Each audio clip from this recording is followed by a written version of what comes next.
Bonjour Jean-François Bodin. Bonjour Nicolas. On va s'intéresser ce matin à la rentrée universitaire et vous recevez la présidente de l'UNC. Catherine Ries, bonjour. Bonjour. Merci d'avoir accepté notre invitation alors que c'est une période un peu agitée en ce moment à l'université. Depuis le début de la semaine, vous accueillez les premières années et à partir de lundi, les cours reprendront pour tout le monde. Alors évidemment, on va d'abord s'interroger sur les conditions techniques et pratiques de cette rentrée. Est-ce qu'elle se passe comme vous l'aviez espéré après une année qui a été quand même très très bouleversée ?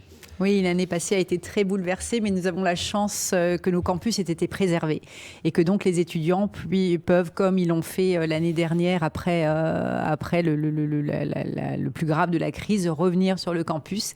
Et là, cette année, on accueille donc cette semaine, on a accueilli nos nouveaux étudiants, les étudiants de première année, qui ont découvert le campus, un campus qui est, comme je l'ai dit, heureusement préservé, et avec l'ensemble des services qui a pu reprendre. La bonne nouvelle pour vous et pour les étudiants, c'est évidemment que les transports en commun vont reprendre. C'était un souci que vous aviez très très présent en tête. Oui, tout à fait. Ça a été l'un des freins principaux à la reprise sur le campus en présentiel des étudiants l'année dernière. Là, c'est une bonne nouvelle. On a deux lignes qui viennent sur Nouville.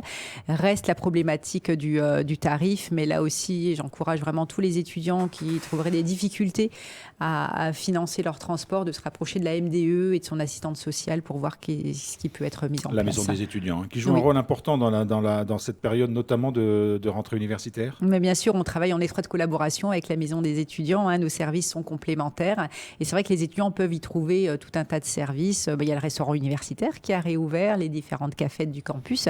Et puis aussi, bien sûr, toute une offre de soins, médecins, infirmiers. Et puis, il y a une braderie solidaire qui aura lieu sur le campus aujourd'hui. J'espère que les étudiants l'ont tous bien noté. Puisqu'on parle des conditions de cette rentrée, un mot sur le logement étudiant, parce qu'on sait qu'il y a toujours moins de places que de demandes. Est-ce que c'est encore le cas cette année sur le campus ? Oui, tout à fait. Même si, de façon générale, à ce stade, en tout cas, il y a toujours des retardataires, mais la demande de logement est inférieure à ce qu'on a pu constater les autres années. C'est au-delà du nombre de places disponibles sur les résidences. Donc, il y a toujours effectivement un besoin de logement à proximité du campus, qui est d'autant plus fort que les services publics ont une offre qui est moins importante que ce que ça a pu être par le passé. Alors ça nous amène à parler des effectifs. Est-ce qu'aujourd'hui vous avez une idée un petit peu du nombre d'étudiants qui vont fréquenter l'UNC cette année par rapport aux années précédentes ? Alors sur ce qu'on a en termes de préinscription, de vœux, Parcoursup, validés, etc., on est sur quelque chose d'assez stable par rapport aux autres années. On sait qu'on a un nombre de bacheliers en 2024 qui est quasiment le même qu'en 2023. On attend la concrétisation, c'est vraiment l'inscription, le retrait de la carte d'étudiant qui confirme les chiffres et ça va se faire encore pour les derniers je pense au courant de la semaine prochaine. Alors on l'a dit, cette semaine a été consacrée en quelque sorte aux étudiants qui vont faire leur entrée à l'université pour la première fois. Est-ce que vous leur faites passer des messages ? Est-ce que vous les rencontrez ? Est-ce que vous les accompagnez ?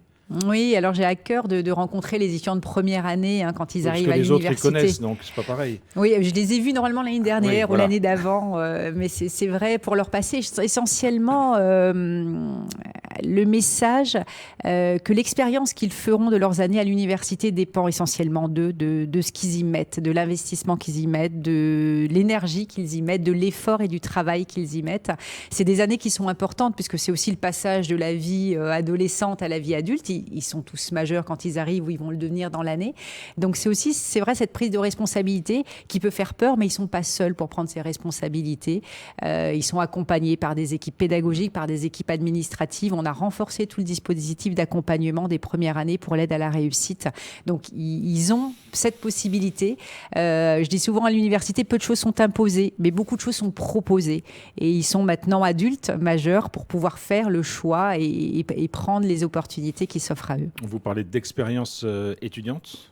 C'est vraiment le mot qui convient le mieux parce qu'il y a les études, mais il y a aussi tout ce qui va à côté. Oui, je crois que c'est extrêmement important. C'est des années de construction, d'épanouissement individuel. Donc même si sans doute la principale raison pour venir sur le campus, c'est de venir suivre les cours.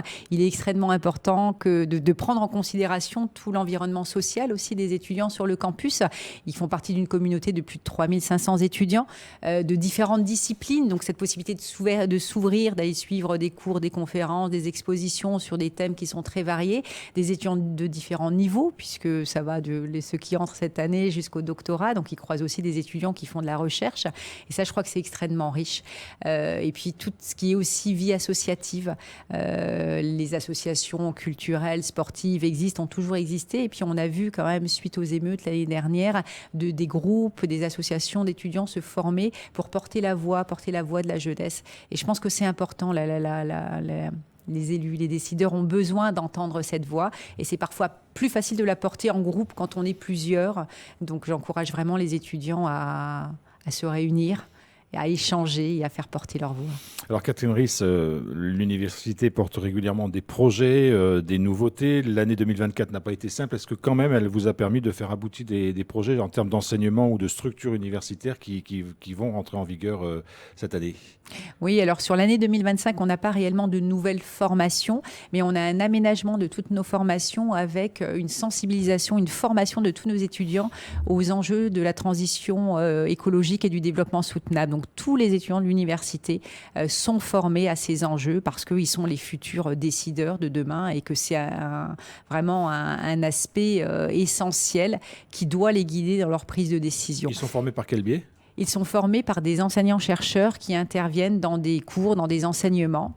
Quelle que soit la discipline. Quelle que soit la discipline, oui. Et alors, certains qui sont spécifiquement en sciences de l'environnement ont des cours qui sont déjà dédiés à ça, mais tous les étudiants, quelle que soit leur discipline, sont formés à ces problématiques. Est-ce qu'il y a des nouveautés concernant l'accompagnement du sport ? Parce que c'est aussi une question que porte l'université. Oui, tout à fait. Le sport universitaire, c'est un outil de rayonnement, local, national. Et là, cette année, on a créé un pôle d'excellence sportive universitaire qui a également une dimension régionale. Donc, c'est un parcours qui permet d'accueillir des sportifs de haut niveau qui sont accompagnés dans leurs études et donc qui peuvent mener le double parcours académique et sportif de haut niveau avec un aménagement de leur parcours, un accompagnement aussi sur la participation à des compétitions sportives.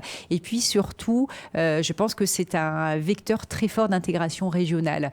Nos échanges sportifs, on va dire, avec les universités de la région, pour l'instant, étaient relativement limités. Et on a vraiment l'ambition de pouvoir développer ces échanges avec la région. Alors, on sait que l'université adapte ou essaye d'adapter au mieux ses formations aux réalités et aux besoins de la Nouvelle-Calédonie. Pour l'an prochain, vous avez déjà annoncé un certain nombre de projets en 2026, notamment en études de sciences politiques ou encore sur un pôle agronomique. Est-ce qu'on peut en savoir un peu plus aujourd'hui ? Oui, tout à fait. Ça participe aussi à la reconstruction de la Nouvelle-Calédonie, de tout ce qui pourra accompagner la Nouvelle-Calédonie dans sa résilience.